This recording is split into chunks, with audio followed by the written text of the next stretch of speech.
Hello, Espacinians! Welcome back to our contemporary art subject. Today, we will continue exploring the rich history of arts in the Philippines.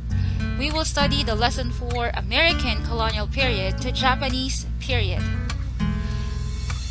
In year 1896, Philippine Revolution paved the way to the country's independence from Spain. However, it became a short-lived liberty when the Americans became country's new invaders. From one colonizer to another, after more than 3 centuries of Spanish rules, the American came. They set out to conquer the Filipinos through education and governance, the public school system, and a system of government. The fact that varied depictions of devastation and atrocities of World War II were produced within the Japanese occupation from 1942 to 1945. Some artworks presented a neutral relationship between Filipinos and the Japanese through works that showed the normally daily living. At the end of the lesson 4, the students are expected to identify the different contributions in art made by the American and Japanese period, understand the issues discussed and their relationship real-life situations, and appreciate the role of art and artists during the period of American and Japanese period. And now, let us start discussing the American period from the year 1898 to 1940 to the post-war republic year 1946 to 1969. During those years, the independence that the Philippines gained after the Revolution of 1896 was cut short with the establishment of the American colonial government in the Philippines, bound by the Treaty of Paris in 1898. The Spain surrendered the Philippines to the United States. In other words, it was where the Philippines and other territories were ceded by the dwindling Spanish Empire to the rising power of United States of America. The Filipinos were at war with the Spanish and the Americans. Not long after the Americans won in the Spanish-American War, the Philippine-Americans started, and the Philippines only wanted their independence. And that started the Philippine Revolution from the year 1896 to 1898. Filipino independence struggled that after more than 300 years of Spanish colonial rule, exposed the weakness of Spanish administration but failed to evict Spaniards from the island. The Spanish-American War brought Spain's rule in the Philippines to a close in 1898 but precipitated the Philippine-American War, a bloody war between Filipino revolutionary and the U.S. Army. The Treaty of Paris in 1898 is a treaty concluding the Spanish-American War. It was signed by representatives of Spain and the United States in Paris on December 10, 1898. After the Treaty of Paris in 1898, writers began to produce scripts that talk about war and their anti-Spanish or anti-American feelings. There were hidden messages everywhere, from character names to costumes to love themes to staging of the scenes and mannerisms of characters. Playwrights wrote about freedom and independence, oppression from America. Theater still continues during the American colonizers. The Tanicalang Ginto by Juan Abad is a drama in 3 acts in 1902. These plays talk about love and oppression. Ligaya or Light, representing spirit of independence, is forbidden to see her love Kaulayaw by her uncle Maimbot, or Greedy, representing the American government. Maimbot then gives Ligaya a golden chain which symbolizes his control over her. This was first staged at the Teatro Libertad on July 7, 1902, and was also banned as seditious on May 10, 1903. Because of this, Abad was sentenced to 2 years imprisonment and fined $2,000. Another one-act play during American colonizer is Hindi Ako Patay by Juan Matapang. This play talks about the love between karangalan or honor and tangulan or defender or patriot and their opposition to Makamkam, which representing the American government. Tangulan and Makamkam battle it out and Tangulan dies. However, at the end of the play, he screams out, "I am not dead." The scenery then changes to a rising sun on the Katipunan flag, symbolizing freedom. A fight breaks out in theater audience between the white men and the brown men. Another one-act play during American period is Kahapon, Ngayon at Bukas by Aurelio Tolentino. The play talks about Filipino oppressors from yesterday, the Chinese, today, the Spanish, and tomorrow, the Americans. Inang Baya, the Philippines, and her son, Taga-Ilog, which are the Filipinos, conquer all of them. The scene then proceeds with the talking down of the American flag and stepping on it, causing another riot between white and brown men. And now, let us talk about the literature during the American period. Because of the lingua franca of this period was English, poems and the stories from books were dramatized in classroom to facilitate the teaching of the English language. Unlike the Spanish, the Americans zealously taught their language through an efficient public school system. A Modern Filipina is the first Filipino play written in English in 1915 by Lino Castillejo and Jesus Aurolo. To this day, English plays from classic to Broadway and West End musicals are still staged in the Philippines and are generally lucrative ventures. And now, let us talk about artists during the American period.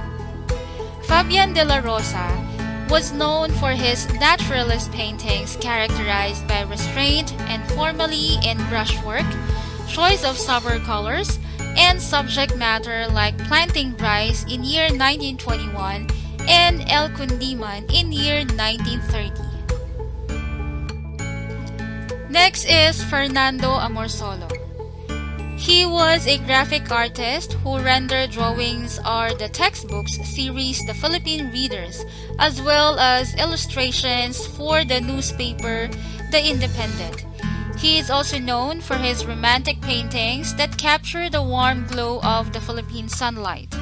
He had also produced numerous portraits of prominent individuals, John Racine's highlighting the beauty of the Dalagang Filipina, idyllic landscapes, and historical paintings.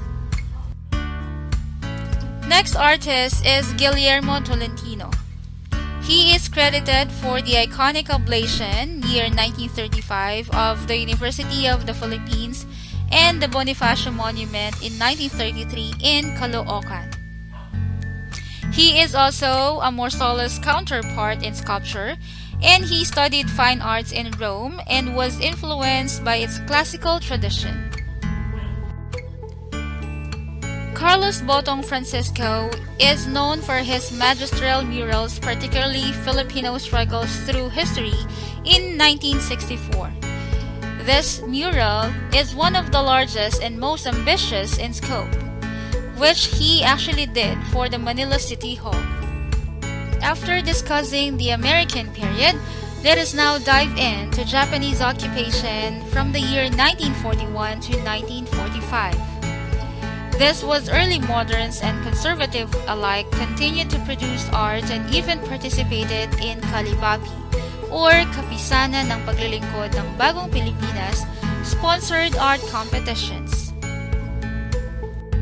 In line with the literature during Japanese period, slogans such as Asia for Asians made its way to the public through posters, ephemera, comics, and Japanese-sponsored publications. The Shinseiki or Bagong Araw is the magazine of the Kalibapi, used Tagalog and Japanese side by side. Films and plays of the period were all done in the national language. Daliwayway or Dawn is a Tagalog magazine published in 1922. It contains Tagalog serialized novels, short stories, poetry, comics, essays, and entertainment news and articles. And the Tribune, it is competed with the American-owned Manila Day Bulletin and rival Philippines Herald. It is also a daily English-language broadsheet publication in the Philippines. And now, let us talk about the music during the Japanese occupation. The Awit ng Paglikha ng Bagong Pilipinas or Hymn of the Birth of the New Philippines, also known by its first line, Tindig Aking Inang Bayan, is a patriotic song written by a Filipino composer, Felipe Padilla de Leon, and was said to have been commanded at the point of the gun. It was commissioned during the Philippine-Japanese occupation and intended to supplant Lupang Hinirang, then known in its known translation as the Philippine Hymn, as the national anthem. It was also sang by the members of the Hukbalahap. However, the words bear sentiments against the Japanese at that time. Sa Kabukiran is written in Tagalog in 1940s by the acclaimed composer Levi Celerio, which is a national artist for music and literature in 1997. Sylvia La Torre's operatic singing along with an energetic tempo offered an escape from the troubles of war. After discussing the music, let us now explore the visual arts during the Japanese occupation. And let us start with Fernando Amorsolo, who painted numerous outstanding visual arts. The Harvest Scene and Rice Planting in 1942 is a painting that evokes a semblance of peace, idealize work in the countryside, and promote values of docile industriousness. Another work of art of Fernando Amorsolo is the bombing of the Intendencia in year 1942. The scenes from this war were also made, and the imagery remained neutral, focusing rather on the aesthetic qualities of ruin and disasters. And lastly, the ruin of the Manila Cathedral in year 1945 draw attention to the elegant handling of the value in the billows of smoke or the pile of ruins rather than the urgency of the disasters itself. Another national artist is Crispin Lopez.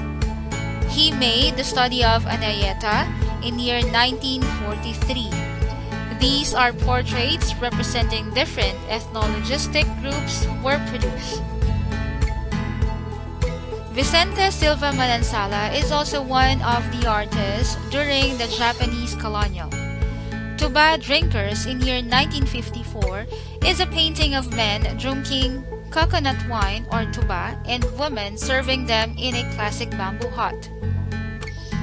The Beggars in year 1952 consists of the image of two women with emaciated bodies, their forlorn faces set against a dark background capturing the dreariness of poverty.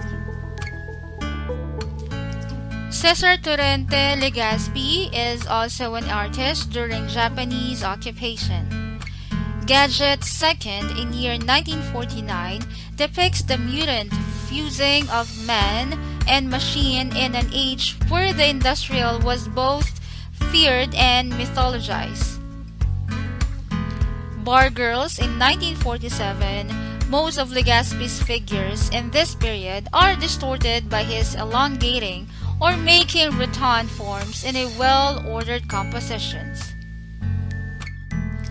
The 1950s also saw the construction of modern architectural structures, particularly churches that modified or veered away from traditional cruciform designs. the Church of Holy Sacrifice and Church of the Risen Lord in year 1955 are some of the architecture designed during the Japanese colonization. The location of these two architecture design is within the UP Diliman campus. These were both employed concrete as primary material and experimented with rounded or parabolic forms. Chapel of St. Joseph the Worker in year 1950 is also one of the architecture designs during Japanese occupation.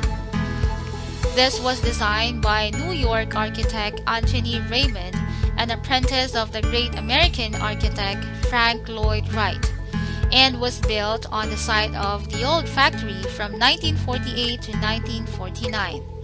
The chapel is an earthquake-proof. Its tower and nave are connected by movable beams. There you go, Wespasians. Thank you for watching. See you again next time on our next lesson.